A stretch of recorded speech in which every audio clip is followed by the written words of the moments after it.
তো good morning সকলকে। আমি একটা ভিডিও নিয়ে এসেছি, ভাবছিলাম করব কি করব না, তারপর ভাবলাম যে না, একটু ইনফরমেশান তোমাদের দেবো আর কি।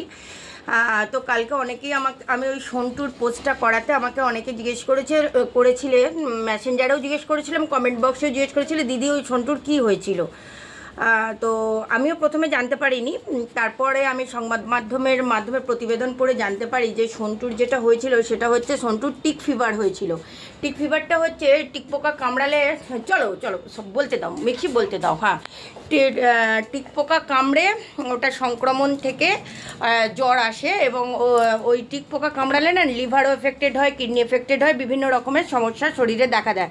এবং সেখান থেকে আমাদের একদম জ্বলন্ত উদাহরণ হচ্ছে সন্টু, যার একদম জীবনহানি পর্যন্ত হয়েছে। ভীষণই এটা একটা খারাপ। আর সন্টু আমাদের কাছে এই বার্তায়, এই ঘটনাটা রেখে যায় যে যাদের বাড়িতেই পোষ্য আছে, বি কেয়ারফুল টিক্স পোকা থেকে।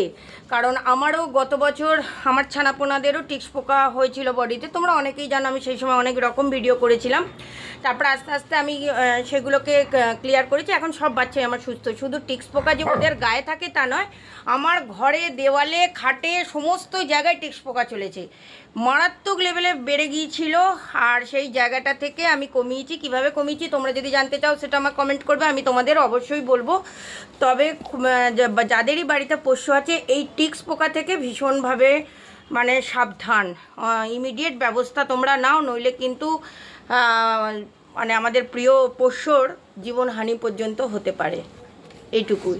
তবে সন্তুর ঘটনাটা খুবই দুঃখজনক। মাত্র 8 বছর বয়সে সন্তু চলে যায়, মানে এপার বাংলা ওপার বাংলা দু বাংলাকেই কাঁদিয়েছে সন্তুর ঘটনা।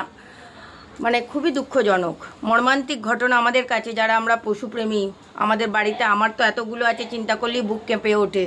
প্রত্যেকটা মানে যাদের বাড়িতে আছে তাদের জীবনেই এই ঘটনা আসবে, আজ অথবা কাল।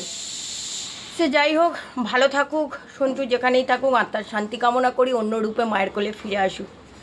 ঠিক আছে।